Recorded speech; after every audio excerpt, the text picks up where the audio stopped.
नमस्कार मेरे प्यारे अभ्यर्थियों, आप सभी का एक बार फिर से स्वागत है आपके अपने YouTube चैनल एडुधाम ऑफिशियल पर।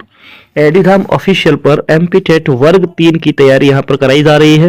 पूरी एक सीरीज हमने यहाँ पर चला कर रखी है और टॉपिक हमने लिया है सोशल साइंस का।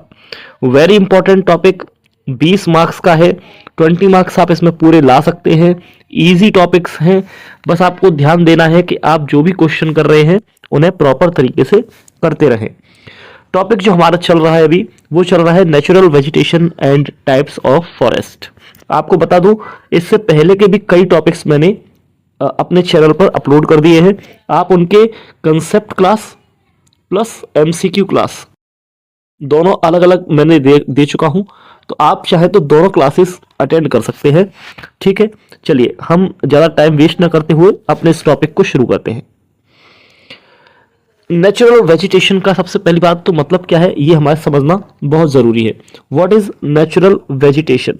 तो आपको बता दूं कि plants which grow naturally without human interference under climatic condition are called natural vegetation. क्या कह रहा है? प्राकृतिक वनस्पति क्या है? वे पौधे जो बिना मानव हस्तक्षेप के प्राकृतिक जलवायु में परिस्थितियों में स्वाभाविक रूप से उग जाते हैं। यानी कि ऐसे पेड़ पौधे, ऐसी वनस्पति जिन्हें उगाने के लिए किसी भी मानव की जरूरत नहीं पड़ी हो, है ना। और ये प्राकृतिक जलवायु से, क्लाइमेट के अकॉर्डिंग, आपने क्लाइमेट चैप्टर पढ़ा हुआ है इससे पहले, मैंने अपलोड कर दिया है, जैसा नहीं देखा है वो जाकर देख लेना।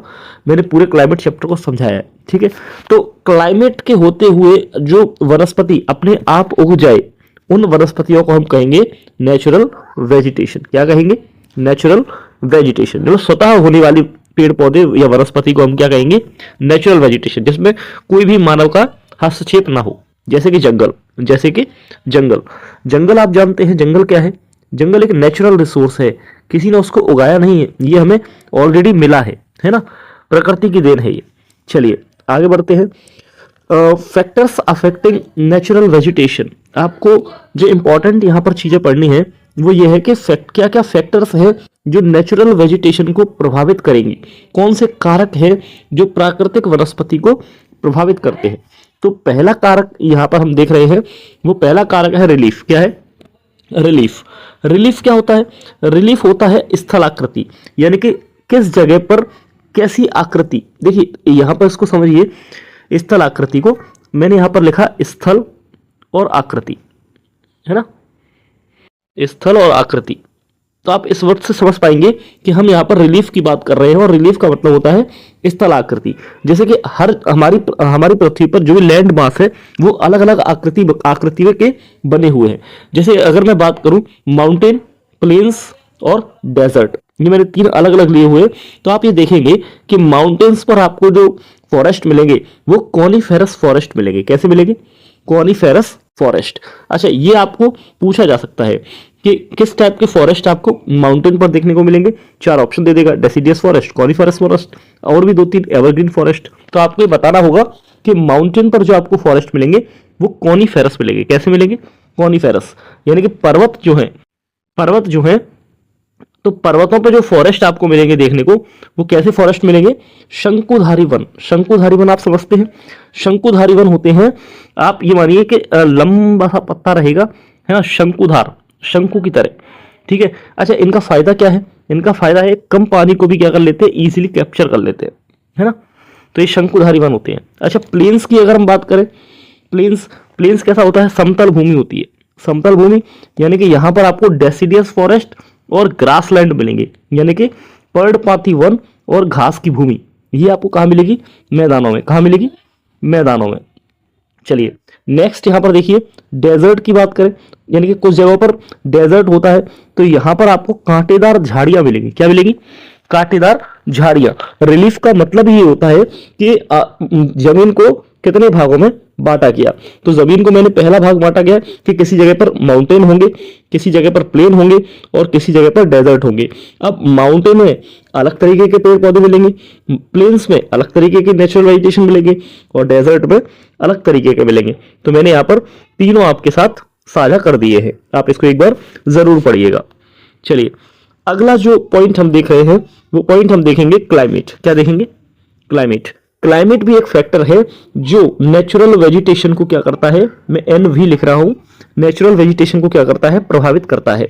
अब देखिए अगर मैं टेम्परेचर की यहां पर बात करूं और एक पॉइंट मैं ले लूं रेनफॉल, क्या ले लूं, ये मैंने 2 पॉइंट ले लिए। तो पहला पॉइंट है आपका टेम्परेचर। अगर आप समझिए कि जितना ज्यादा टेम्परेचर होगा, हाई टेम्परेचर, गर्मी उतनी ज्यादा होगी, और गर्मी ज्यादा होगी तो ट्रॉपिकल फॉरेस्ट आपको वहां पर देखने को मिलेंगे। आपको पता है कि सूर्य की किरण सबसे ज्यादा आती है वो ट्रॉपिकल रीजन में आती है। कहाँ आती है, ट्रॉपिकल रीजन में, है ना, ट्रॉपिक ऑफ कैंसर से ट्रॉपिक ऑफ कैप्रिकॉर्न, ठीक है। तो इसी जगह पर ये आपको वन देखने को मिलेंगे, ट्रॉपिकल फॉरेस्ट। कौन से वाले, ट्रॉपिकल फॉरेस्ट, जहां पर हाई टेम्परेचर रहेगा, ठीक है। चलिए इसी में हम बात करते हैं रेनफॉल की। किसकी, रेनफॉल की।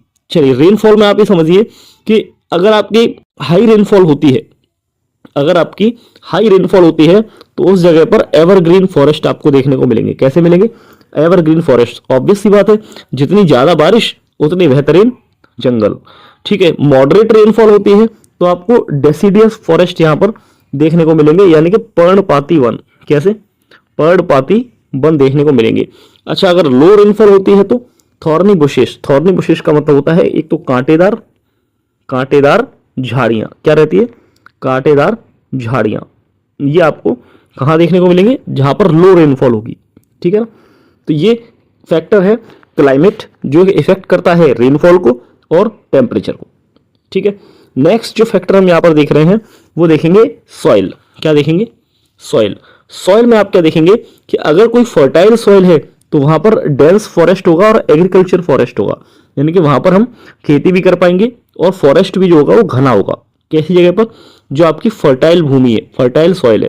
लेकिन जो सैंडी सॉइल है, रेतीली भूमि, तो रेतीली भूमि पर आप ये देखेंगे कि श्रब्स और बुशेस, यानी कि आपको झाड़ियां,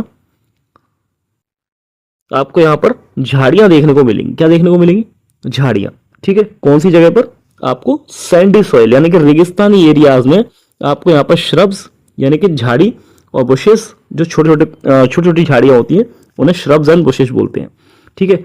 नेक्स्ट आपका जो फैक्टर इंपैक्ट कर रहा है वो करेगा एल्टीट्यूड। क्या करेगा, एल्टीट्यूड। अच्छा, एल्टीट्यूड में आप देखेंगे कि वेजिटेशन जो है वो चेंज होती रहती है विद द हाइट। मतलब कैसे, मान लीजिए प्लेन पर आप खड़े हैं, प्लेन एरिया पर, ठीक है। प्लेन एरिया पर आपको सबसे बेहतरीन और सबसे अच्छी वेजिटेशन देखने को मिलेगी। लेकिन जैसे जैसे आप किसी माउंटेन को चढ़ रहे हैं तो आप देखेंगे पेड़ पौधों की जो प्रजाति है वो भी चेंज होती जाती है। पेड़ पौधों की जो प्रजाति है वह भी क्या होती जाती है, चेंज होती जाती है, ठीक है। जैसे जैसे आप पर्वतों पर ऊपर चढ़ेंगे आपको क्या लगेगा कि पेड़ पौधे भी अब चेंज होते जा रहे हैं। जैसे पेड़ पौधे प्लेन एरियाज में मिल रहे थे वैसे आपको माउंटेन पर नहीं मिलेंगे, ठीक है ना। चलिए, ये आपके कुछ फैक्टर्स हैं जो कि इफेक्ट करते हैं नेचुरल वेजिटेशन को। नेक्स्ट पॉइंट हम यहां पर देख रहे हैं, types of natural vegetation in India. India में कितने प्रकार के नेचुरल वेजिटेशन पाए जाते हैं। तो आपको बता दूं मैं यहां पर इसी को हम ये भी कह सकते हैं कि हम टाइप्स ऑफ फॉरेस्ट पढ़ रहे हैं। क्या पढ़ रहे हैं, टाइप्स ऑफ फॉरेस्ट, ठीक है। तो आप इसको कंपेयर कर लीजिएगा टाइप ऑफ फॉरेस्ट से। चलिए, पहला पॉइंट अगर हम देखें तो पहला पॉइंट है ट्रॉपिकल एवरग्रीन फॉरेस्ट। क्या है, ट्रॉपिकल एवरग्रीन फॉरेस्ट, और इसे क्या बोलते हैं, उष्णकटिबंधीय सदाबहार वन। देखिए नाम से ही आपको समझ में आ रहा है कि सदाबहार वन की हम बात कर रहे हैं। तो सदाबहार वन की बात कर रहे हैं, इसका मतलब एवरग्रीन फॉरेस्ट। और एवरग्रीन फॉरेस्ट की जब हम बात करेंगे तो हम ये देखेंगे कि यहां पर आपको सबसे ज्यादा बारिश मिलेगी। क्या मिलेगी, सबसे ज्यादा बारिश मिलेगी। अच्छा, इसे हम ट्रॉपिकल रेन फॉरेस्ट भी कहते हैं। क्या कहते हैं, आपसे डायरेक्टली ऐसे भी क्वेश्चन पूछ सकता है कि tropical evergreen forest is also known as tropical rain forest, ठीक है। अच्छा, इसकी लोकेशन देख लीजिए। लोकेशन इसकी है वेस्टर्न घाट, अंडमान निकोबार, नॉर्थ ईस्ट के स्टेट्स, ठीक है, जैसे कि असम, मेघालय और नागालैंड। असम, मेघालय, नागालैंड, अरुणाचल प्रदेश, ये सारे क्या रहेंगे, इसके एग्जाम्पल रहेंगे। मतलब ट्रॉपिकल एवरग्रीन फॉरेस्ट जो आपको देखने को मिलेंगे वो कहाँ कहाँ मिल सकते हैं। एक तो आपको वेस्टर्न घाट में देखने को मिलेंगे, एक आपको अंडमान निकोबार, एक नॉर्थ ईस्ट के स्टेट्स जैसे कि मेघालय, नागालैंड और असम, ठीक है। अच्छा, मैंने भी आपको बताया कि अगर एवरग्रीन फॉरेस्ट ऊपर लिखा हुआ है एवरग्रीन, यानी कि हमेशा यहां पर वन मिलेंगे आपको। क्या मिलेंगे, हमेशा यहां पर वन मिलेंगे। और ज्यादा वन मिलेंगे तो बारिश भी क्या होगी, अच्छी खासी बारिश होगी, यानी कि 200 सेंटीमीटर से ज्यादा की बारिश आपको यहां मिलेगी, ठीक है। अच्छा, फीचर्स क्या है, trees remain green through out the year, मतलब पूरे साल इसके जो पत्ते हैं वो कैसे रहते हैं, हरे रहते हैं। डेंस कैनोपी और हार्ड वुड, यहाँ पर जो लकड़ी होती है वो ठोस आपको देखने को मिलेगी, और कैनोपी जो होती है वो भी घनी होगी। कैनोपी क्या होती है, जब पेड़ ऊपर जाकर अपनी एक छत्र छाया बना ले, है ना, किसी जंगल को ढकने लग जाए, तो उसे बोलते हैं कैनोपी, यानी कि छत्र छाया ही बोलते हैं। ठीक है, अच्छा नेक्स्ट देखते हैं सेकंड, ट्रॉपिकल डेसिडियस फॉरेस्ट। क्या है, ट्रॉपिकल डेसिडियस फॉरेस्ट, इसे हम मॉनसून फॉरेस्ट भी कहते हैं। ये मॉनसून की तरह होता है, जैसे मॉनसून चलेगा वैसे पेड़ पत्ते आएंगे, और जैसे मॉनसून खत्म हो जाएगा पेड़ पत्ते खत्म हो जाएंगे। ये आपको ज्यादातर सेंट्रल इंडिया में देखने को मिलेगा, नॉर्दर्न प्लेन्स में देखने को मिलेगा, छत्तीसगढ़ में देखने को मिलेगा, और एक उड़ीसा में देखने को मिलेगा। ठीक है, अच्छा इसकी जो रेनफॉल है वो कितनी है, ये 100 to 200 यहाँ पर लिखा है, लेकिन मैं आपको सही बता दूं तो 150 तक ही मानिए आप। ठीक है, लेकिन ये 200 तक जा सकती है कभी कभी। 200 प्लस में जो जाएंगी वो क्या है, ट्रॉपिकल एवरग्रीन फॉरेस्ट, इसीलिए इसको 100 to 200 आपने एक क्या दिया है, रेंज दी हुई है। चलिए, अच्छा इसका फीचर क्या है, इसका फीचर है कि इसकी पत्तियां ड्राई सीजन में गिर जाती हैं। जैसे शुष्क मौसम आता है, कुछ कुछ ठंडी का मौसम आता है, तो इसकी पत्तियां क्या होती हैं, वो झड़ने लग जाती हैं। ठीक है, जैसे एग्जाम्पल में साल, टीक, नीम और मैंगो, ये इसके एग्जाम्पल है। ये एग्जाम्पल याद रखिएगा, क्वेश्चन में आपको डायरेक्टली एग्जाम्पल भी पूछ लेता है कि किस फॉरेस्ट का ये एग्जाम्पल है। ठीक है, चलिए नेक्स्ट है ट्रॉपिकल थॉर्न फॉरेस्ट, उष्णकटिबंधीय कांटेदार वन। अच्छा, उष्णकटिबंधीय कांटेदार वन, कांटेदार वन से आपको समझ में आ गया कि रेनफॉल सबसे कम होगी, यानी 50 सेंटीमीटर से भी कम हो रही है। ठीक है, इसका जो एरिया होगा वो राजस्थान और गुजरात वाला एरिया होगा, पंजाब और हरियाणा में भी कुछ कुछ जगहों पर ये पाए जाएंगे। ठीक है, लेकिन राजस्थान और गुजरात का एरिया सबसे ज्यादा होगा। अगर आपको ऑप्शन में आए तो आप सबसे पहले राजस्थान और गुजरात ही तलाशिएगा। ठीक है, उसके बाद किसी और ऑप्शन पर आप टिक कर सकते हैं। चलिए, इसके फीचर क्या है, इसकी पत्तियां छोटी होती हैं, ऐसे फॉरेस्ट की पत्तियां बहुत छोटी होती हैं, और इसके जो कांटे हैं वो वाटर लॉस को रोकते हैं, वो वाटर लॉस को रोकते हैं। इसका एग्जांपल आप देख लीजिए, बबूल, कैक्टस और खेजरी। बबूल, कैक्टस और खेजरी। ठीक है, खेजरी क्या है, खेजरी यहाँ पर शमी के पत्र को बोलते हैं। किसको बोलते हैं, जो शमी का पौधा होता है, ठीक है ना, उसे हम खेजरी बोलते हैं। चलिए नेक्स्ट टॉपिक पे आइए, मोंटान फॉरेस्ट। मोंटान फॉरेस्ट में क्या है, इसकी लोकेशन जो होती है वो हिमालय रीजन में होती है। आप ये ध्यान रखिए, इसका नाम ही है कि पर्वतीय वन, यानी पर्वत में पाए जाने वाले वन, पर्वत में पाए जाने वाले वन। अच्छा, ये एक बार देख लीजिए कि पर्वत में भी पाए जाने वाले 3 तरीके के वन होते हैं, ट्रॉपिकल मोंटाने फॉरेस्ट, टेम्परेट फॉरेस्ट और एल्पाइन वेजिटेशन। अब आप देखिए, ये 1000 से 2000 मीटर की ऊंचाई पर मिलते हैं। इसका एग्जाम्पल है ओक और चेस्टनट। ठीक है, टेम्परेट फॉरेस्ट 2000 से 3000 की ऊंचाई पर मिलेंगे, इसका नाम है पाइन और देवदार। ठीक है, पाइन और देवदार इसके एग्जाम्पल हैं। अच्छा, अल्पाइन फॉरेस्ट की अगर बात करें, ये ग्रेटर देन 3600 मीटर पर देखने को मिलेंगे, और ये आपको मॉसेस और लाइकन मिलेंगे, मॉसेस और लाइकन। अच्छा, क्या होता है मॉसेस और लाइकन, ये एक तरीके की काई है। क्या है, पेड़ों पर जो काई लग जाती है ग्रीन कलर की, पानी में जो काई लग जाती है वो मॉसेस है। ठीक है, पेड़ों पर लग जाती है वो लाइकन है।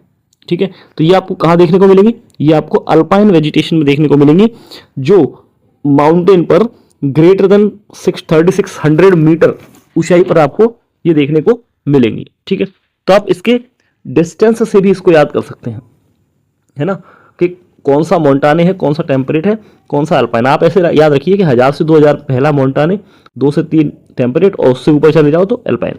ठीक है, चलिए नेक्स्ट जो कैटेगरी है वो है मैंग्रोव फॉरेस्ट। क्या है, मैंग्रोव फॉरेस्ट। मैंग्रोव फॉरेस्ट क्या होते हैं, कोस्टल टाइडल एरियाज पर, यानी कि समुद्र के आसपास ये आपको देखने को मिलेंगे। ठीक है, और ये ज्यादातर आपको सुंदरबंस में देखने को मिलेंगे। इसका जो स्पेशल फीचर है वो क्या है, कोस्टल स्वाम्प्स, यानी कि दलदली भूमि, दलदली क्षेत्र में देखने को मिलेंगे, और इसकी जो जड़ें हैं वो सलाइन वाटर में आपको मिलेंगी, यानी कि नमक के पानी में इसकी जड़ें मिलेंगी। और इसकी रूट्स क्या है, एरियल है, यानी कि ब्रीथिंग रूट्स हैं। इसकी रूट्स जो है, जड़ जो है वो सांस लेने वाली होती हैं। ठीक है, सांस लेने वाली, यानी कि सलाइन वाटर से ही अपने आप को जिंदा करती रहती हैं। और इसका जो सबसे बेहतरीन एग्जाम्पल आपको देखने को मिलेगा वो होगा सुंदरी ट्री, और ये आपको कहाँ मिलेंगे, सुंदरवन डेल्टा के पास। एक्चुअली सुंदरवन डेल्टा का नाम इन्हीं सुंदरी वृक्ष की वजह से ही पड़ा है। ठीक है, अच्छा सुंदरवन डेल्टा कौन सी नदियां बनाती हैं, ये आपके लिए क्वेश्चन है। आप इसका जवाब कमेंट में जरूर बताइए कि सुंदरबन डेल्टा को कौन कौन सी नदियां मिलकर बनाती हैं। ठीक है, अगला टॉपिक हमारा है importance of natural vegetation. Natural vegetation के इंपॉर्टेंस के बारे में हम बात करते हैं। तो इंपॉर्टेंस क्या क्या है? इंपॉर्टेंस ये रहेगा कि ये प्रिवेंट्स द सॉइल इरोजन। अगर नेचुरल वेजिटेशन अच्छा रहा, इसका महत्व आप देखिए कि ये मृदा अपरदन को रोकता है, यानी कि सॉइल इरोजन को रोकेगा, सॉइल को खराब नहीं होने देगा। ठीक है, maintain oxygen carbon dioxide balance, यानी कि गैस के संतुलन को बनाए रखना। हम जो ऑक्सीजन लेते देते हैं, कार्बन डाइऑक्साइड लेते देते हैं, इस गैस के संतुलन को बनाए रखेगा। हैबिटेट फॉर वाइल्ड लाइफ, वन्य जीवों का आवास, यानी कि वन्य जीव यहाँ पर बड़े आराम से रह सकेंगे। Source of timber, medicine and fruits, लकड़ी, औषधि, फल का स्रोत। लकड़ी, औषधि और फल का स्रोत, है ना, ये इंपॉर्टेंस है। Source of timber, medicine, fruits etcetera. अच्छा, थ्रेट्स क्या है, खतरे क्या क्या है? खतरे भी एक बार देख लीजिए। डिफॉरेस्टेशन, ओवरग्रेजिंग, अर्बनाइजेशन और हंटिंग एंड पोचिंग। ये आपसे थ्रेट्स पूछा सकता है डायरेक्टली कि क्या क्या थ्रेट्स है नेचुरल वेजिटेशन के। तो वनों की कटाई कर दी जाएगी तो दिक्कत है, ज़्यादा ओवरग्रेजिंग कर दी जाएगी तो दिक्कत है, शहरीकरण कर दिया जाएगा, अर्बनाइजेशन तो दिक्कत है, और जो शिकार कर लिया जाता है, यानी कि पेड़ों को काट लिया जाए, है ना, बिना पूछे बिना बताए, तो ये भी एक सबसे बड़ी प्रॉब्लम है। इसके लिए क्या किया जा सकता है? कंजर्वेशन, रक्षक कार्य क्या है, संरक्षण क्या किया जा सकता है? हम पेड़ों को लगाएं, वनीकरण करें, वाइल्ड लाइफ सेंचुरी और नेशनल पार्क बनाएं, जिससे क्या करेंगे, जिससे हम पेड़ पौधों की रक्षा करेंगे, और हंटिंग पर हम बैन करें, और सोशल फॉरेस्ट्री में काम करें, सामाजिक वानिकी में काम करें। ठीक है, तो इससे क्या होगा? इससे हमारे नेचुरल वेजिटेशन को हम बड़े इजीली बचा सकते हैं। ठीक है, और यही चीज़ें आपको इस टॉपिक में पढ़नी है। अच्छा, इसके बाद आपके जो है एमसीक्यूज रहेंगे। मैं इसी चैनल पर अगले दिन ही इसके एमसीक्यूज आपको दे दूंगा। कैसा लगा आपको सेशन जरूर बताइएगा। Thank you.